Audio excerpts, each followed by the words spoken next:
This month on Human Solutions, we're diving into some of the most personal and uncomfortable situations HR professionals and new managers face.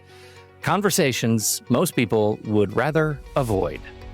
From addressing body odor with an otherwise high-performing employee, to responding when someone discloses domestic violence, to knowing what to do when you suspect an employee is under the influence at work. These aren't just policy issues.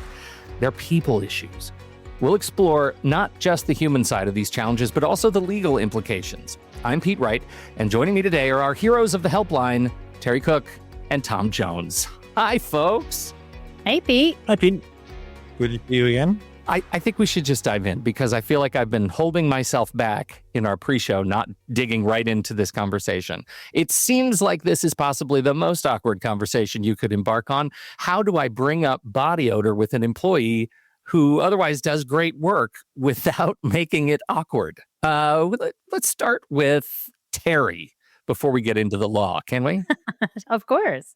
So I think when people think of body odor, they think of obviously the negative type of body odor, which is definitely the harder thing to bring up with an employee. But before we dive into that, just bringing up a few other things that could come up with body odor. Some people are wearing excessive perfumes or colognes that are affecting employees' allergies.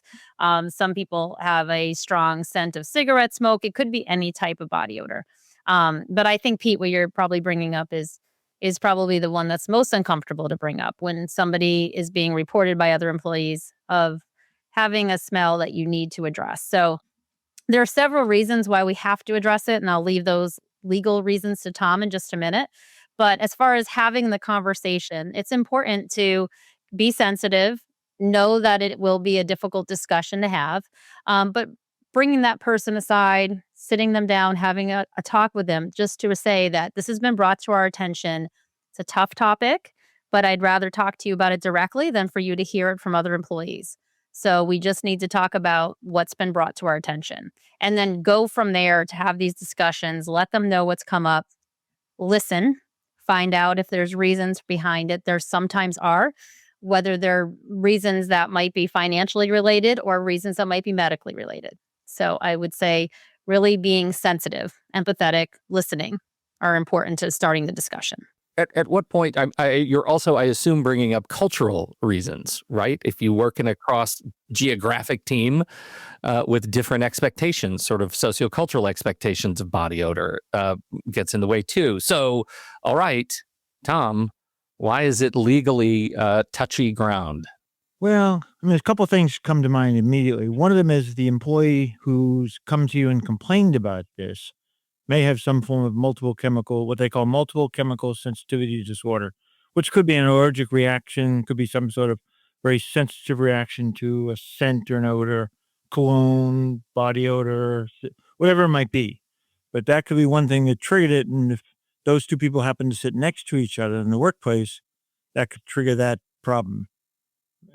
The next segue over would be the Americans with Disabilities Act, which, back to Terry's point about people saying there's a reason why this issue sits out there, is that the person may have difficulty with, an illness, something in their body and their background that causes that odor to emanate from them. Then the question becomes much more of a legal one. What can the company do? What must it try and do? What can it do? What presents an undue hardship and just is too much to do? I would love to hear from you, Tom, some of those examples. Have you run into this specifically from a legal context? A couple of times we've come up in Helpline. Terry, feel free to jump in too, but it usually goes with the Americans with Disabilities Act rather than the chemical sensitivity disorder.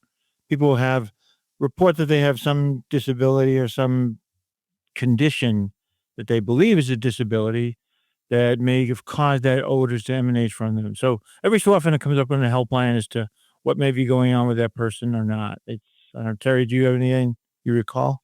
Sure. I think another example that comes up is if there is not a medical condition, as Tom's indicating, what can come up, and Tom can expand on this, is it can create a hostile work environment. It's something that people don't think of immediately when it comes to body odor in the workplace.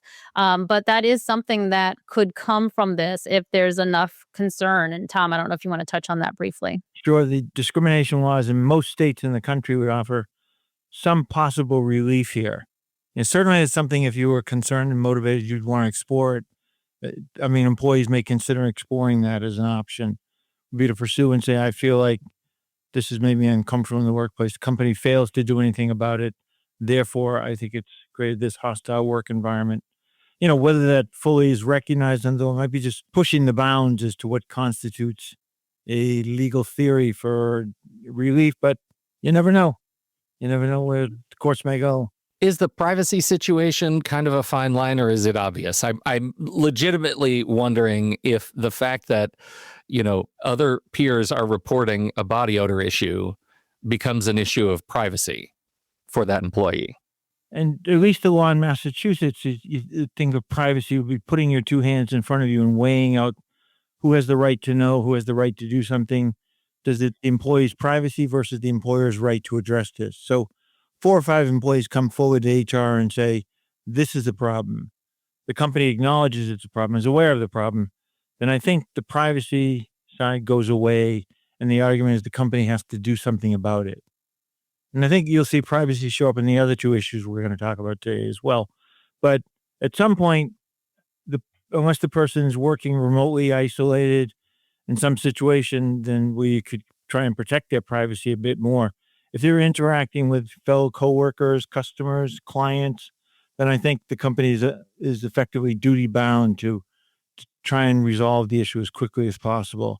And the privacy won't be a concern. Terry, can you wrap us up and help us think through some of the things that a company can do? If a company's duty bound to take action, what does the end of this awkward conversation sound like? Because my assumption is we want to make the office environment feel safe and welcoming while going through, this sort of company awareness of my body odor. Sure. And as you're mentioning, body odor that might not be excessive perfumes and things of that nature, we would have the conversation, explain, as Tom mentioned, multiple employees have come forward. We just need to talk about this, talk about a solution. As I mentioned earlier, sometimes it's a financial situation. There's been scenarios where, as a company, we've purchased products for an employee because they just admitted they could not financially afford it. So that was one solution. When it came to somebody that was using excessive perfumes or sprays of those natures, we were able to talk to that person about something significant like allergies. You're impacting somebody's health right now. You're not meaning to, but there's reasons why we have to do that. And we would put a posting up, actually, what I've done in the past, indicating that due to allergies, we can't have any type of excess scents in the workplace. So we're able to attack it from that angle. But again, it's really having that discussion, listening, being sympathetic and empathetic to people, because once people hear about this, they either react one of 2 ways. In my experience, they're very defensive, and they get upset and they deny, and there's no way that they want to see it. And the other is embarrassment. If somebody hears this, they weren't aware that this was happening. They don't want to hear it. And they don't want to hear it outside of the office. So again, I've actually had people say, thank you for bringing it to my attention. I didn't know everybody was talking about me. And this particular scenario was the financial issue. So we were able to resolve that for him. And then in another situation, it was more of what Tom's mentioning. It was actually a medical condition. And it was something we were able to, through discussion and exploration with their physicians, we were able to find solutions there too. So it is an awkward conversation. It's not one to just avoid, which a lot of people would like to, because it's not anybody's favorite thing to do is to sit somebody down and say things like this. But it's one that in HR, we have a responsibility, and we have a responsibility because we need to be people talking to people, but also from Tom's standpoint, from the legal perspective. Terry, you brought up the reaction of somebody who responds with sort of belligerence, right? I don't want to hear it. This is not my thing. We've been talking about the more sort of delicate, congenial kinds of awkward conversations. What opportunity do you have to affect change with somebody who is ideologically disposed to not? A lot of times it's actually being open with them about the potential for a hostile work environment claim to come to the company, to them. So we have to address it as a company. It's not something that we can pretend is not happening or what have you, and I always would assure them it's not one person complaining, because the person that's defensive will say, "Oh, I bet I know who said that about me," because they don't like me. I always assure them and say that's the company wouldn't necessarily respond this deeply into this if we didn't have reason to believe it was accurate. So whether it's our observations personally as manager or HR, or it's multiple employee complaints coming forward. One of the other things, Pete, that I think makes a difference is creating a policy up front. Try and put a policy in your handbook to address dress code and appropriate dress in the workplace, and put something simple in there like you must have deodorant. You must use deodorant appropriately in the workplace, or to Terry's point about cologne, perfume, whatever it might be. And that helps HR because you can then point back to the policy and say, here, we've had this policy in here a couple of years, just letting you know, reminding you, sometimes the reminder, sometimes that may diffuse the angry employee. But it's right. At some point, the employee might just say, I don't care. I'm so offended what's happened to me. And you might end up with this claim somewhere, or someone might quit. All those things could happen. Let's turn our attention to a conversation that is maybe as awkward, certainly more difficult. That is this. What should I do if I suspect an employee is experiencing domestic violence? And what if someone discloses they need help? How do we create an environment of trust in that conversation? Terry, you want to kick us off? Sure. And I think what you just pointed out is the trust piece and being sensitive, as we've already mentioned in the last scenario. So when you see something that you're worried about or questioning, don't make an accusation about, you must be experiencing X, Y, or Z. It's really about sitting down, talking to the employee and saying, we've seen some differences here. We're trying to see if there's anything we can do to help you. Is there anything going on that we need to be aware of? We have leaves of absences available. We have an employee assistance program available, depending on what comes up in the conversation. So again, it's listening. It's making sure that you're establishing a safe environment for them to share. So I think those things are really key to getting the conversation started. And if somebody does disclose that they're in a situation of domestic violence, introducing what you can do, but also first and foremost, finding out, are they feeling like they're in danger, even at the workplace? Because we as a company want to make sure that they're safe at work. And sometimes that has happened and some restraining orders have come into play, or we've made sure that, people at the doors are well aware of a person that's not allowed to come on site. So there's a lot to go into here if somebody is willing to share that, and if it's something they are going through. And then, again, there's different leaves of absences available, one specifically even for domestic violence that I think Tom will touch on as well. Let's do that. Tom, what are your obligations? Well, depending on the state, I was looking through this morning. Depending on the state, you may have different leave laws that may go anywhere from 3 to 5 to 15 days. Job protected time off from work. You go to court, go meet with your lawyer, take your kid out of school, move to a different house, whatever it might be, whatever you have to do. So many states have got some sort of legal protection in place, knowing that this, and it's true that over the last 20 or 30 years, it's become much more aware that this is a real, genuine issue than it used to be. And so you saw much more protection being offered to folks. Many states, in fact, allow people to collect unemployment if they can show that they had to quit their job, even though it was a voluntary quit in the legal sense. It was involuntary in the social sense, that they were forced out by a coworker who was threatening them, by a former partner who was hanging around the workplace, and they had to leave and go to a different part of the state to live in.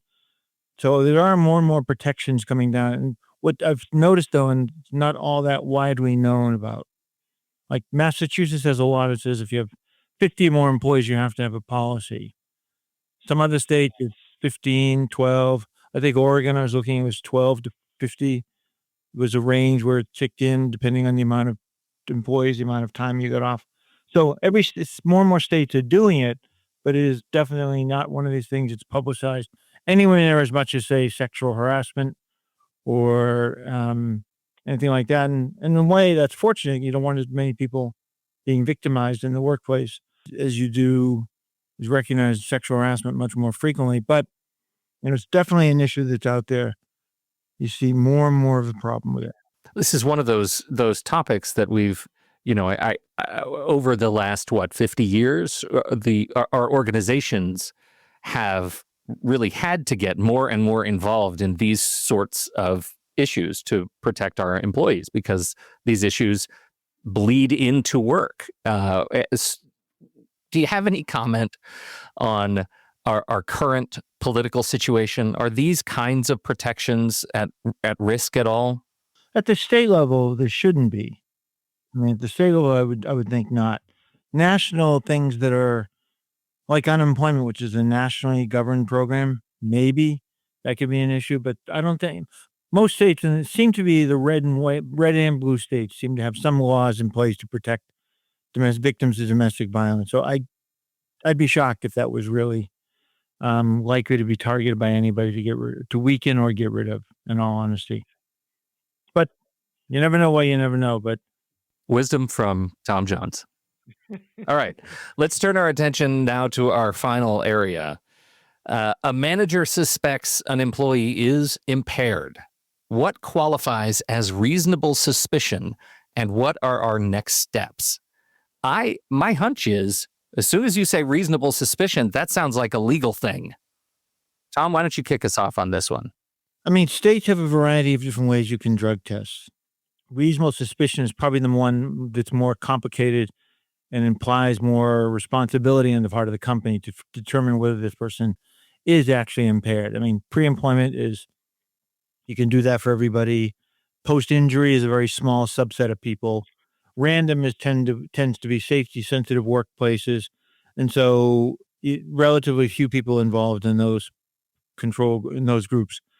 Reasonable suspicion, however, is really what's different about this person. I watch this coworker come in every single day. He or she does the same thing with their tools, with their clothing, with their processes at work. All of a sudden, I'm starting to see changes.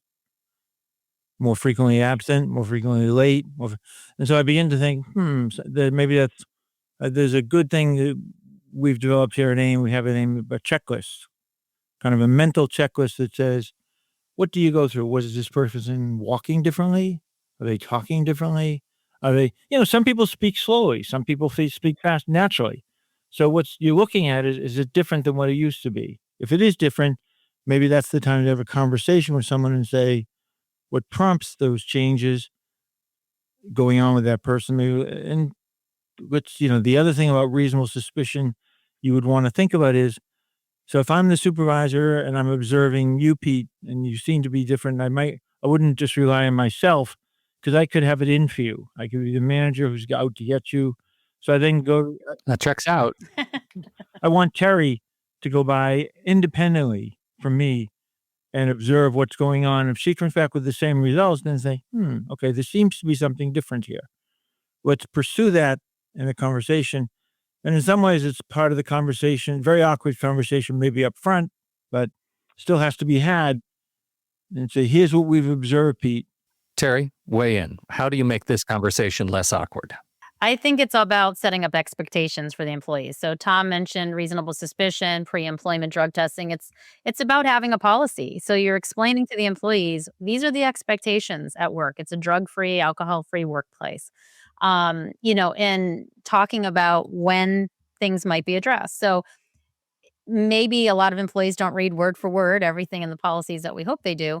But if you have a policy to point to, then we can talk about that and say, again, kind of combining what Tom said, having that checklist available. So training your managers or your supervisors on this checklist, talking, again, there's a lot of different ways to look at it. It could be the actions, it could be their appearance, it could be a smell of alcohol or speech or, walking. It could be anything. So that you have this in front of you And your employees realize when you come up to them and say, I'm not, I always just reiterate, I'm not sure that I hope you know about our drug free policy in this workplace, and talking about we do drug testing in some instances. One of them is when we have a reasonable suspicion. So we have reason to believe you're impaired at the workplace, which could impact your safety to be here or the safety of others.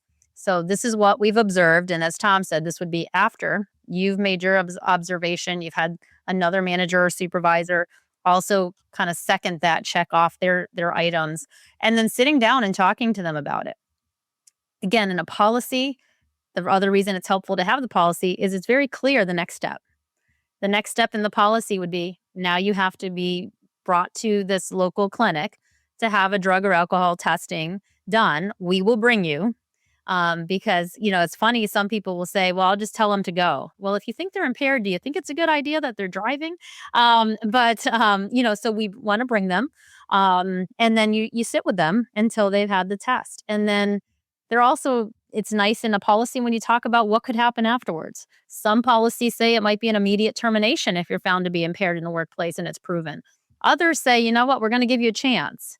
We'll give you a chance to make a change. We'll give you a last chance agreement. If you want to go get help, we want to support you in that. So if you have the policy, it's a little clearer to the employee what can happen. It might not be quite as, chaotic of a situation as it could be if they didn't know that could be expected at the workplace. It's such an interesting perspective. I wonder if you have recommendations, because I keep thinking about if you're impaired and somebody approaches you with this suspicion, it's possible you might be one of the belligerent respondents to this too. And so the policy is what dictates, hey, we have the agency and authority to request this test, and you agreed to that whether you read it or not. On the backside of this, though, we've created policies that are employee forward for body odor. We'll buy products to help with that if we can. We'll change, work environment. We'll do that. Someone's experiencing domestic abuse. We'll go the extra mile to help make sure they feel safe and comfortable. What is your recommendation around a policy stance on helping employees get sober, if that's what they need? Which side of that policy works best? The conservative, no strikes, like you're just done, or a little bit more progressive, hey, we're gonna help you figure this out? I mean, one of the things that often comes up on the helpline is that people will say, I'm sure that employee is drunk, impaired. I say, you're going to test him? No need to. I say, well, that looks like a real risky statement, because that's going to come back on you if the employee pushes back. So you've got to give them at least an opportunity to try and clarify their status, because sometimes you get false positive. Most times companies are right, but not always. And so that's one thing you could do about it to help. The other is that the Americans with Disabilities Act offers people protection legally if you're in a program. So if you sign up for a last chance agreement, you're disabled within the eyes of the law. So if you have to spend the rest of your life going to AA meetings, so be it. That's a reasonable accommodation the employer has to try and make in the workplace. Some of these new state family leave laws have the same sort of provision in there regarding rehab programs. So you start to see more and more protections emerge for people, and that helps a lot. I think you've got to have a policy in place to start the ball rolling. So, well, as Terry and I were talking yesterday, you don't necessarily the OSHA has a rule that says employers have a general duty to maintain a safe and healthy workplace. So if you don't have a drug testing policy in a bind, you could fall back on that and say, well, look, I think your impairment may well cause injury to yourself or other coworkers. Therefore, we're going to act based on that. Then going forward, I create a policy afterward, but in that particular panic moment, you have something to fall back on. I think the policy, to your point, Pete, is and Tom, is it's the better way to go if you can, because it's an expectation and the employee knows what they're doing. And going back to what you said, Pete, which way do you go? Do you go the hard, everybody's terminated if they're positive, or do you go down the road of if they want help, they can get it? In my experience, when I've worked in different companies, the road of if you want help, you can get it seems to be a better conversation with somebody. I mean, even if they know that they may have a problem, they know that they're not necessarily going to lose their job over it. When they think they're going to lose their job over it, they become more belligerent. They become more, argumentative in your office because they think they're saving their job, which is understandable. So having that policy where you say, you know what, if this comes back and all of a sudden they start saying, well, I don't have a problem. Well, it came back positive. You have a choice. You can take a termination, or we can work to help you and do a last chance agreement with you. Talk about what you need to do in order to stay employed with us. And I'd say over 90% of the time, people take that last chance agreement. And I've seen people definitely get through it, go for the help, get what they need, and then in some instances you have a positive that's related to a medical condition like Tom's referring to. So it's not always because something's wrong that they're doing. It could be something medical. But as more states deal with this whole issue of medical marijuana, it becomes more of a challenge because alcohol is relatively, easy to determine its impact, the impairment, smell it, and it goes away for relatively quickly. Marijuana, is often told, stays in your body a long period of time. You maybe used marijuana on the weekend 3 weeks ago, it's still there. And so the company has to make a decision about what they're going to do with that. Right. And we're in a state where it's legal for recreational use, right? Right. Yeah. Exactly. Absolutely. We're seeing more and more companies, in fact, take that out of their drug testing protocol. Marijuana?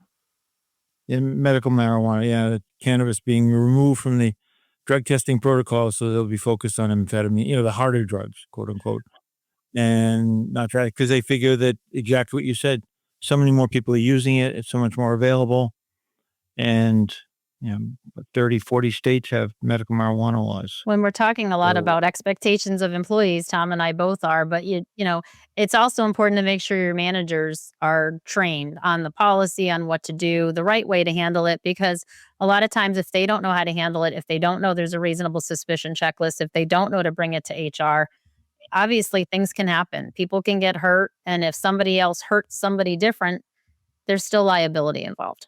Right. Well, what a timely answer to a question that actually came in from the comments. In addition to a handbook policy update, what about proactively training managers to understand how to handle this stuff? Yeah, absolutely. Part of the challenge with proactively training people is when they don't have context to understand what happens, it can go sort of one ear out the other. So, ever vigilant. Unfortunately, more and more people nowadays are starting to have that experience where they had someone work for them and they were impaired. So they, and oftentimes someone in the room will say, oh yeah, we had this guy, so-and-so, he or she was here and they did this, that, we had to take the following steps. So it's getting more and more familiar for a lot of managers, unfortunately, but it is. And I think the training's important. So as you said, Pete, reasonable suspicion training isn't just to train the HR people. It's to train your managers and supervisors. They're the ones interacting with everybody and making sure. I know when we do a lot of our reasonable suspicion training, we do commonly get the HR audience because they need to understand what to do if they want to put that policy in place. But it's even more important to get the managers trained too. It's good for an HR person to have that knowledge and how to put in a policy. But if the manager doesn't know how to take that and run with it, it can be difficult. And like we just said, it could cause liability issues. Institutional awareness, word of the day. Yes, there you go. Good one. We've got some links in the notes that we're going to be putting in there. First of all, Tom's given us the Massachusetts domestic violence leave law. You'll be able to find that in the notes. And as always, AIM members can reach out to the HR helpline. You might get the famous Terry Cook or Tom Jones when you call this number, 800-470-6277, or email helpline@aimnet.org. Inquiries Monday through Friday from 8:30 a.m. to 5 p.m. Eastern Time. Thank you, Tom and Terry, for this conversation today. I've learned so much. Good. Glad Pete enjoyed it. And thank you all for downloading and listening to this show. Don't forget, if you have an interest in past conversations, you can find them, these webinars on our YouTube channel. You can also subscribe to our podcast anywhere your favorite podcasts are. Just search for Human Solutions, and you'll find it. We've got season after season of these kinds of conversations, and we would love you to use them as a library to support your work as an HR professional. On behalf of Terry Cook and Tom Jones, I'm Pete Wright, and we'll see you next month right here on Human Solutions.